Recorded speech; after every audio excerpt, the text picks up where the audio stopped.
Hello, esteemed fans. It's a great moment to be here again here in News Inquest TV, bringing you live the pulse, of course, on events as they continue to unfold here in Nigeria. As it affects, of course, socio-political and economic life within the contraction of recent is the latest, of course, uh, consultations going on with respect to the Nigerian political system. And in a bid, according to the former head of state, and also two-time serving president under democratic dispensation in the person of Olusegun Obasanjo Matthew.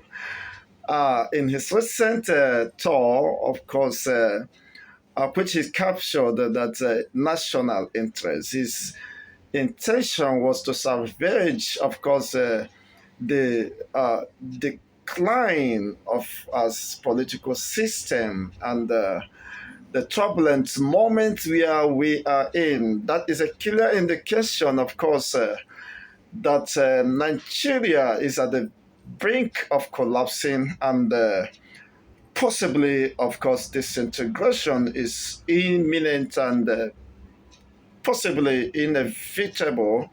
With these moves and body language by some former head of states and the consultation going on suggests, of course, even to unlearned fellow that there is something critical about the Nigerian state and with the unique uh, states of the insecurity rocking the entire length and breadth of this contortion. Yes, the latest move of Olusegun Obasanjo presupposes when he was asked why this consultation, he said he is not in support of any political party or candidate instead, but is interested. He was informed by his passion, of course, to ensure the reintegration of the Nigerian ethnic nationalities and to ensure that Nigeria do not perhaps break up. But could it be considered as coming too late from him, from another statesman who perhaps has been, of course, a former head of state, two-time serving president under democratic setting from 1999 to 2007, when unfortunately he has the opportunity to have rejig and revamp and, of course, right the wrongs. But unfortunately, he never did that. But realizing too late after he has left office, now is of course embarking on several tours with his intention, according to him, with the motive of reintegrating and ensuring there is a equitable a distribution of interest and the inclusiveness in the current Nigerian political system that has been in disarray, that have been marred by, of course, injustice, perversion, and unimaginable level of cruelty, loss of life, and corruption, which unfortunately he never has the time or the opportunity when, of course, he was presiding as the president of Nigeria to address those pertinent issues and ensure there is, of course, a workable system which is sustainable and gears towards building nationhood rather than building few powerful persons, of course, who, of course, becomes uh, the, uh, the power brokers instead of power being returned to the people to decide.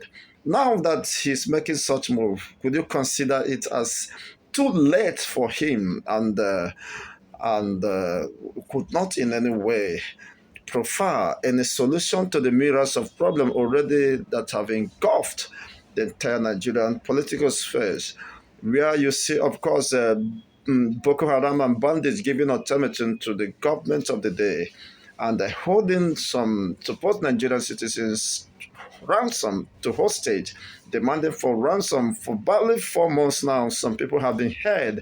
The Kaduna victims attack, of course, train attack had been held hostage for barely 4 months now, and yet the government has expressed its incompetence and inability to safeguard the supposed citizens, which was the primary, of course, and constitutional obligation of whosoever presides as the president on the helm of affairs. But it has been clear to the world now, and Obasanjo can no longer, of course, sleep with his two eyes open because he understood what the implication of that, and he's making consultations to see possibly if there is any way he could uh, redeem the already uh, damaged system.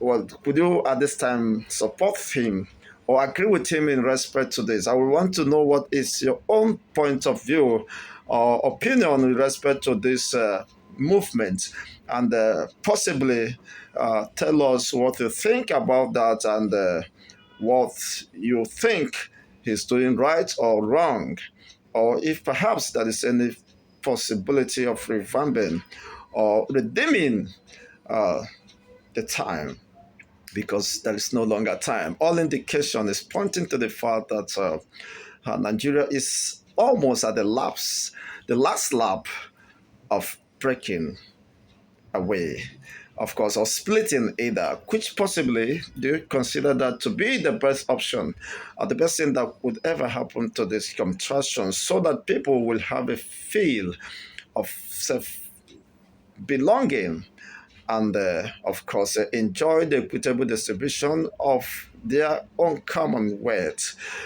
within the locality or territory or region they found themselves.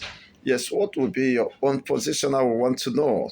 And owing to the fact that there has been some discrepancies on the nomination of the electoral commissioners who have been, of course, presented to the National Assembly for voting of approval, it had been alleged that these candidates uh, appointed for such positions are partitions, are APC loyalists who, at one time or the other, had expressed their of unflinching loyalty to the APC party. Could this be seen as the president himself living a double standard life, casting aspersion on the supposed innovation that most people have created, thinking that they will have confidence in this electoral system if politicians will be allowed to man such sensitive positions as independent National Electoral Commission is concerned. What becomes the outcome? What becomes the position of course, the election, and with the position of the people or the vote of the people still be considered as valid? Will the people's voice be hijacked in the course of this process? That is very pertinent. I will want to know what is your own stake on this very sensitive position. The recent redeployment and retirement of most of the electoral commissioners could be suspicious at this time. With this movement, of course, coming from the president who said that he will be fair to all, but his body language suggests and presupposes that he has other intention of rigging the election, perhaps on behalf of his political party, which might not in any way augur well with all asunder. What will be your position in respect to this? Please, if this is your first time of watching us, or you have been watching but have not subscribed, please can you kindly click on the subscription button. By so doing, you will encourage us, of course, to be in the business, and by so doing, more viewers will be able to access, of course, this very important platform or channel dedicated to unbiased reportage of events within the Nigerian or African region and the world as large as it continues, of course, to unfold. Don't forget the recent, of course, revelation made by United Nations that by October this year, 2022, that over 5,000 Nigerians will die as a result of Nigerian children will die as a result of starvation. What is your own contribution? What impact can you make at this point? Can you partner with us to ensure that hundreds of Nigerian children, of course, receive some relief and succor through, of course, daily feeding or whatever you can do by your own extension to ensure that life is being preserved? Can we watch these lives in our own generation at this peculiar moment in this 21st century, of course, being lost to starvation and hunger? Well, I leave that to your conscience, and possibly you will do something better to ensure that you add life and value to life. You encourage someone to live, especially down here in Nigeria. Do have a wonderful day until we come your way some other time. Bye for now.